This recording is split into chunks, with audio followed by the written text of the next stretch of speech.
Welcome once again to Lehto's Law. Here's Steve Lehto. I've done some stories in the past about homeowners associations, and people get fired up at the thought that someone can tell you what you can do with your own house, and it's tied to the actual deed to your house. And yeah, they can, and it gets scary sometimes. So we've heard stories before, for instance, where someone got in trouble for parking a vehicle in their own driveway because the homeowner association had a rule against that particular kind of vehicle in that particular kind of driveway. Also, things like what color you paint your house, what shrubs you have in your yard, and so on. And so Darcy passed along a story out of Florida and said, hey, have you seen this one? Villager who painted home wrong color will have to repaint after complaint. So it has to do with restrictions in the deed. This is from villages-news.com, and the Villages is a community in Florida. It's pretty well known. And, I was studying this, trying to figure out exactly what to call this, because it's not quite a homeowners association, but it is a master planned community. So it's a big community in Florida, huge community in Florida. And when you buy into this community, there are deed restrictions. And the deed restrictions are attached to a set of rules that you must follow, including what color you paint your house. So Meta Minton wrote the story for the villages-news.com. A villager painted her home the wrong color and will now have to repaint the house because a neighbor complained. So apparently, the people who enforce the rules aren't as militant as homeowner associations often can be. But if someone complains, they'll look into it, and they got to enforce the rules. So Michelle Peterson, who lives on Rain Lily Loop in the village of Sanibel, was the subject of a public hearing Thursday afternoon before the Community Development District 9 Board of Supervisors at Savannah Center. The base color Peterson used on her home was removed from the CDD 9's color palette last year. So they actually say in the rules, you must use colors that are in our approved color palette. Last year, they changed the color palette and removed the color she wanted to use unbeknownst to her, or so she says. She testified that she hired a painting company for the job, and they assured her that the color she selected was still in the approved palette. She said she was unaware that there had been changes made to the approved CDD9 color palette. She said she attempted to contact community standards about the paint job, but was unable to speak to anyone due to COVID-19 pandemic rules. I did try to visit the district office multiple times. However, the office was closed, and I couldn't get through on the phone. She expressed frustration that a single complaint from a neighbor could cost her thousands of dollars in repainting her house. I take great pride in my property. It's quite disappointing to hear that someone in the neighborhood filed a complaint, she said. Now, the man who lives across the street was at the hearing to support her, and he agreed with her assessment. Everybody on the street loves the house. There's one person who made a complaint, he said. Peterson said she was in possession of photos and addresses of homes in CDD 9, which is the Community Development District, that are the same color of her newly repainted home. Those paint jobs are not in jeopardy because no one complained, and also possibly because they're grandfathered in because they may have been painted before the color palette was changed. So if your house was legal when painted, if they changed the color palette, it just means you can't repaint it that color. However, it turns out there's also an exemption where if your house is a color, you can repaint it the same color, even if the palette wouldn't allow it. Okay? Supervisor Steve Brown asked for some compassion for Peterson from his fellow supervisors. He says, we had a policy change and a pandemic. However, CDD 9 board chairman Jack Reimer stood up for the well-publicized process last year by which the color palette was updated. He said, if you make an exception, you might as well not have a policy. He also emphasized that homeowners are ultimately responsible for ensuring that their property is in compliance. Many people have gotten very bad advice from contractors. In the end, you are responsible.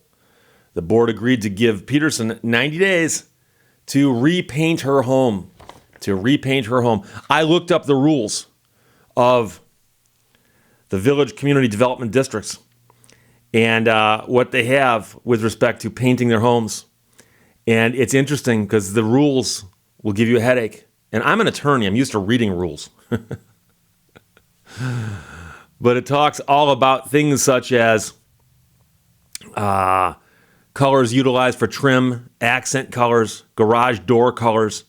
Architectural approval is not required if the chosen color is the color at the time of the construction, a color included on the current district approved color palette, or is a color within the hue range of the palette. The hue range, H-U-E, the hue range. They're just making stuff up at this point. Architectural approval is required if the chosen color is not the original color at the time of construction, or is not on the current district approved color palette, or within the approved hue range. Only solid colors that are harmonious with the surrounding neighborhood and will benefit and enhance the entire subdivision in a manner generally consistent with the plan of development shall be approved by the ARC. So it's a master planned community, and when you buy into it, somewhere along the line, you are told, and you should be told this before you sign papers to buy something, that, yeah, this is part of a community that has rules, and you're going to have to follow those rules with respect to, like, for instance, what color you paint your house. Now, I can tell you for a fact, in Michigan, if you buy property and you're involved in the purchase process of purchasing property,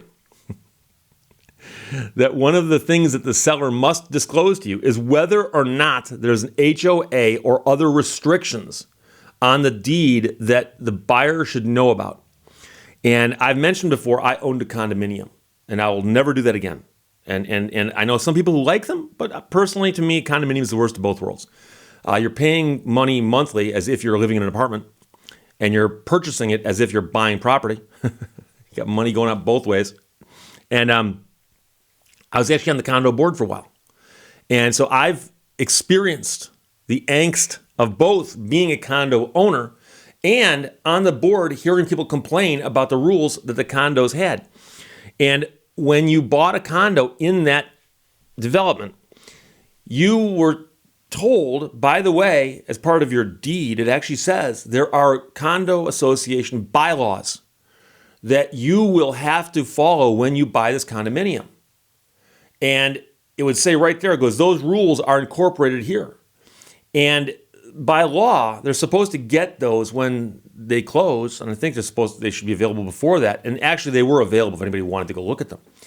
And the number of times that we had people who violated the bylaws in horrific fashion and pointed that out to them, they go, "What are bylaws?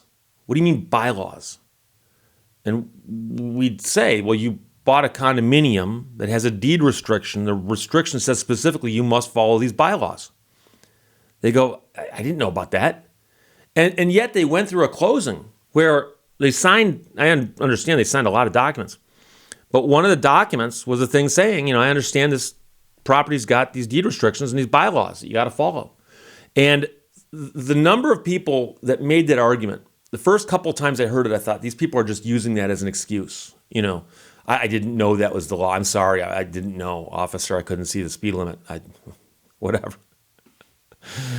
But hearing it over and over again, I realized that there actually were people who legitimately did not know this, And the reason they didn't know this is they wanted to buy a condominium. They drove through the complex. It looked really nice. It was a beautiful complex. The neighborhood was nice. The town was nice. The neighbors were probably nice too. Depends on where you were. And so they go, okay, I want to buy this. They price it. They get a good price. They negotiate. They go, deal's done. They go to a closing. Stack of documents like this. Sign. And I mean, and I've bought property before, and I can tell you that it is mathematically impossible to read every document you sign at a closing the day that you sign those documents. It's not possible because you'd be there for more than a day. And we're talking about just page after page after page of legalese and fine print, especially if there's a mortgage on it. And so it's quite likely that some of the people who told me they had no idea there were deed restrictions were telling the truth. So what I really want to get across in videos such as this is I am not criticizing the villages or other homeowners associations or condominium associations or any place where somebody developed it and decided as part of this development, we're going to put these rules in place that will make the area seem more uniform and will keep the property values up. I'm not saying that that's necessarily going to work, but that was the thought process. so that somebody does that and those deed restrictions are there. When you go home hunting, if those kind of deed restrictions would upset you, tell your realtor or whoever you're working with, or it might be your significant other, or if you are all alone in this world, tell yourself that you need to find out if there are going to be deed restrictions on the property. And if you are the kind of person who doesn't want those, and I admit I'm one who doesn't want them either, there's nothing wrong with that. If you don't want those, make sure that the property you're looking at doesn't have them. Because I've seen too many people, we've had the stories on here before, where somebody moved in someplace, it had deed restrictions, they didn't like them, they said they didn't know about them, and they go into court and they fight them. And more often than not, they lose. Now, there was a great story about the guy out west who fought one and won because the deed restriction was written in such a way that the developer had it apply to some properties, not others, and it didn't apply to him, and he won. And I'm going to do a better video on that guy in the future. I've actually spoken to him, and he wrote a book, and I've got his book. So hang on, we'll get to that in a second. Well, not a second, we'll get to it in a couple weeks. But make sure, if you don't want those restrictions, make sure that when you're house hunting, that you just right away eliminate any candidate homes or properties that have deed restrictions. Just don't look at them. Why look at them? Don't look at them. Okay, no, move on. And like I said, when I was buying my most recent 2 or 3 different pieces of property I can think of over the last quite some time, that there's a disclosure. Lead paint, deed restrictions, homeowner associations. That's something they disclose to you. So look for that and keep that in mind, because it's easier to avoid this problem than it is to fight it later on. Because number one, if you fight it and lose, where are you? What good does that do you? And if you fight it and win, it's still a pain in the rear end. So interesting story, but here it's sad because it looks like if one person hadn't complained, they would have let her do it. But the villager who painted her home the wrong color will have to repaint after complaint. Meta Minton wrote it, villagesnews.com published it, and Darcy sent it. Thanks a lot. Questions or comments? Put them below, otherwise I'll talk to you later. Bye-bye. Thank you for watching Lehto's Law.